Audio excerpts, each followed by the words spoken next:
She always had her red boxes, all through her life, all through her life Right. as queen. And there was the last one, and there were two letters. We don't know what was in them. We probably never will. And also the last document that she signed, the very last piece of work, was the nominations for the Order of Merit, which she took very seriously. That's one of those honours that's in the gift of the monarch, not the government. It has been a sort of seismic year for the monarchy and therefore for Britain. Elizabeth II had broken all the records, and to step into her shoes was a challenge. And I think at the time, when at the start people had their doubts about how could King Charles possibly live up to it, how could he keep the show on the road. But I think we can all agree that he has.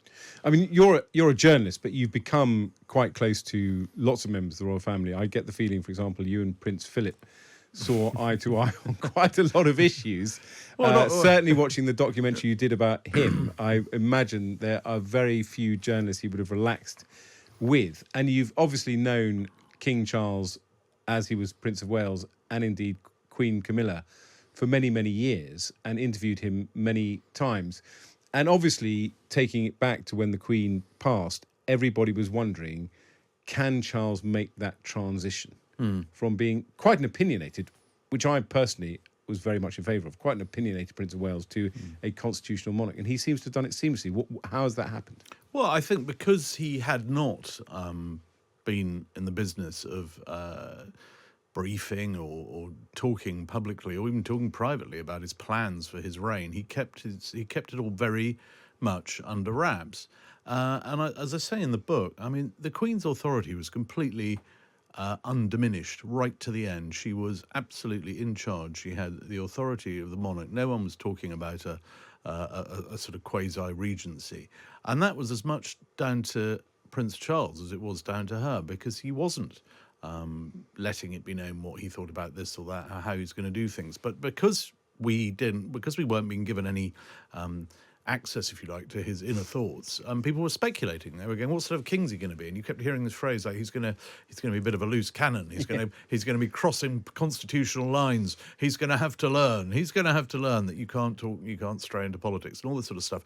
Now, he's the longest-serving heir to the throne we've ever had. Of course, he knew all that, but he just didn't talk about it. So actually, when he became king, all these plans he had, they were all in his head. He hit the ground running, and so it was a sure-footed start. And he knew, of course, that he wasn't going to be able to stand up and make the sort of speeches he made before. It's partly one of the reasons, I think, why he hasn't done any interviews at all since. I mean, as you said, he did interviews before. I'd interviewed him several times, so had lots of other people, but those days are over. He understands that the conventions and the rules have changed when you're monarch, but that doesn't mean you can't. You can change things incrementally. You can change the tone of the monarchy, but it's all about continuity, really. But you do address the point that people had discussed a regency.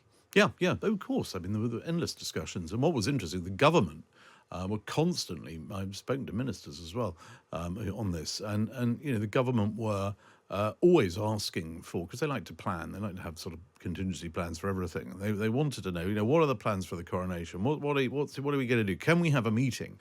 And quite a lot of Prince Charles's staff wanted to have meetings, and as some of them said, he just didn't want to. He didn't want to get involved. He didn't want to tempt fate, as one person put it. They had at the palace, as I say in the book, they had something called the Henry V test.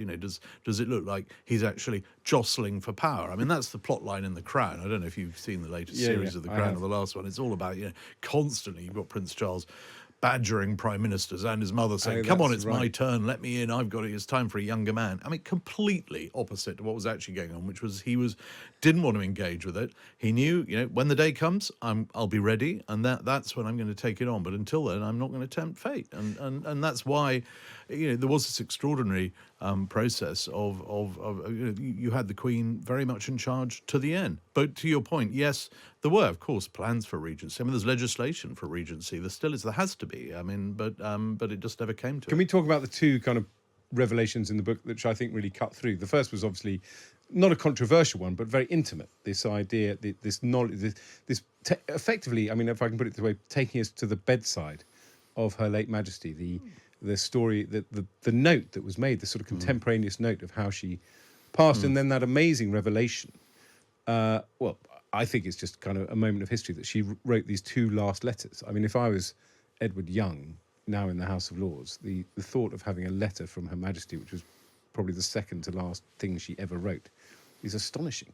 Well, I mean, it was a remarkable story. Those last few hours. I mean, I think it took everybody by surprise. The pace of her decline. What was quite clear was that people were thinking, in terms of weeks or possibly days, and then days, but no one was thinking in terms of hours and minutes, which is why it all happened so quickly. And yes, there was the first memo written and now lodged in the archives, which I was privy to, and this extraordinary story of her last red box. She always had her red boxes, all through her life, all through her life as queen. And there was the last one, and there were two letters. We don't know what was in them. We probably never will. And also the last document that she signed, the very last piece of work, was the nominations for the Order of Merit, which she took very seriously. That's one of those honours that's in the gift of the monarch, not the government.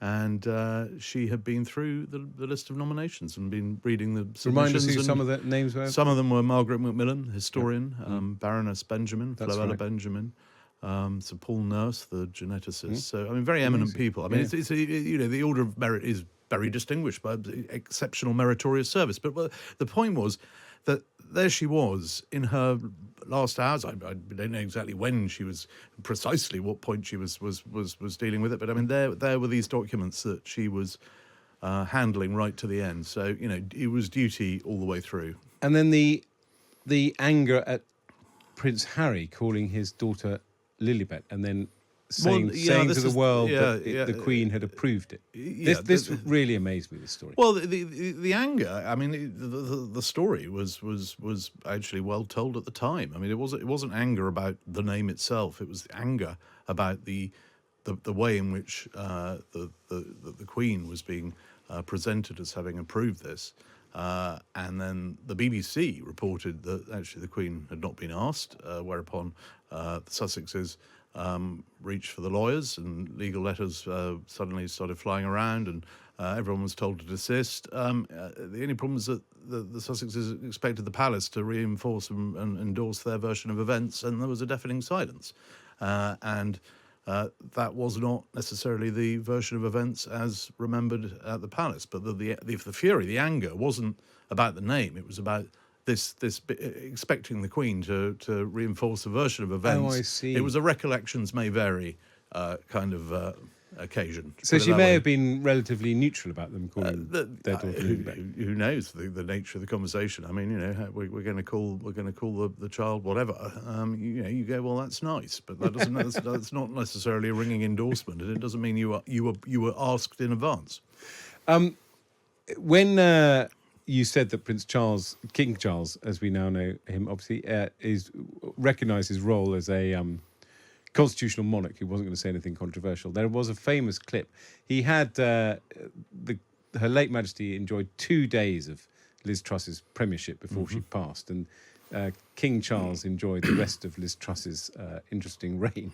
And there's an interesting video that came out of her walking into the palace and seeing King Charles, and he said, "Oh no, back again." And people said, "Well, there you go. He can't keep his mouth shut. He said something that's newsworthy. That he clearly has no confidence in his prime minister." I mean, isn't that an example of Charles perhaps being a bit too casual? Well, there's another scoop in the book for you, Ed. It hasn't come out yet. I should go into the story of that, because everybody, as you say, everybody leapt on it and went, "Oh, look, poor old Liz Truss. Everything's going wrong," and now even the King's going, "Dear, oh dear, back again, oh no." And it sort of went viral. And actually, I went into that, and what it is, it's a very, as I describe it in the book, it's a very sort of Charles-ish. He's actually sympathising, because Liz Truss at that point has already had to come round to the palace earlier in the day for a Privy Council meeting, has gone back and has now come back for an audience. So it's a sort of very Prince Charles or King Charles-ish way of sort of saying, "Oh, you poor thing, you've had to come back again." It's sort of like, "Have you come far?" It's a sort of putting someone at their ease kind of remark. It's not So that the true story was actually he was being nice to her. It wasn't an unguarded barb. It was actually good manners. And I interviewed Liz Truss for this book, and she clearly this was a pretty painful episode, those 40, 50 days.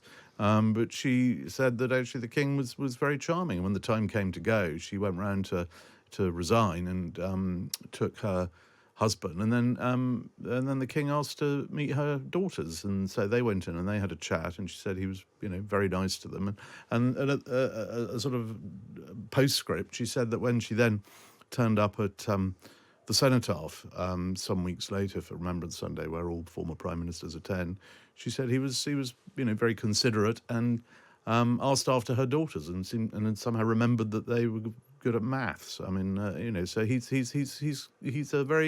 considerate monarch. Is the king going to send us messages sartorially? He has a T-Rex tie. He has a T-Rex tie and a C-Rex cipher. So is there some code there? I've tried to find out. Put it this way, it's not very heavily denied, but he has other ties. When he was hosting a reception for what are called the privileged bodies, sort of very ancient, eminent institutions, mainly all the old universities, Royal Society, things like that.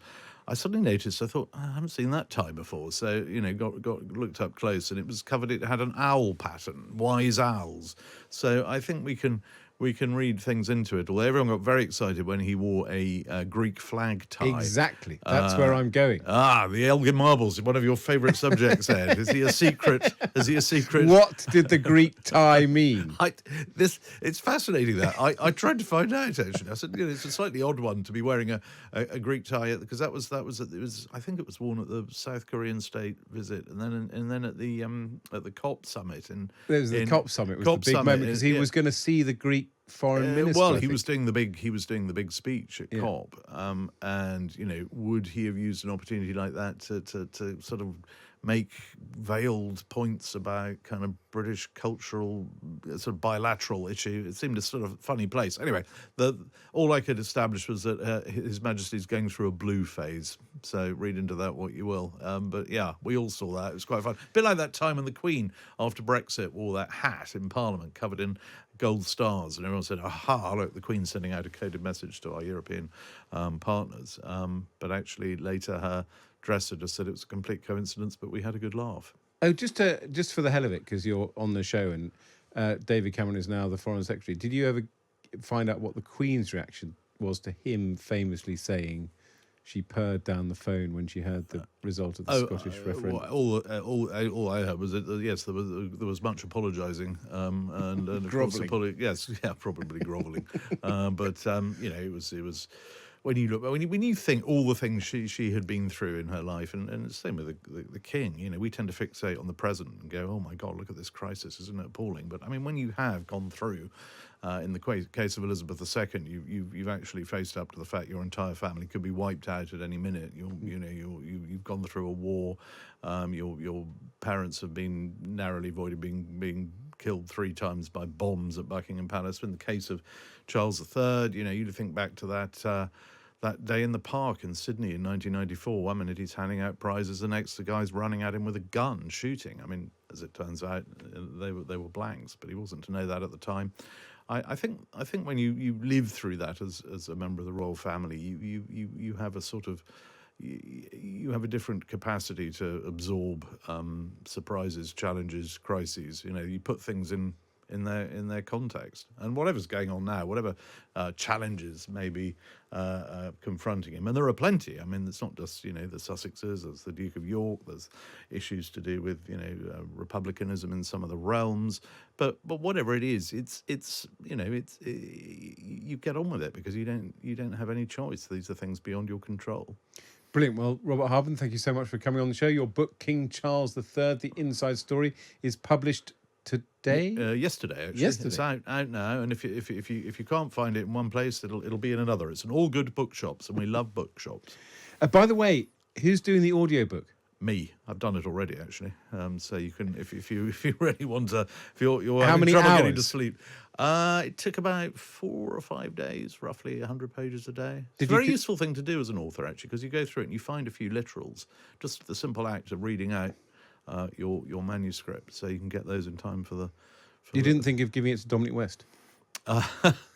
Don was busy, I think. He was doing other things, but yeah, I'd be interested to, compare and contrast. I don't think I have quite his great timbre, but I hope it's listenable.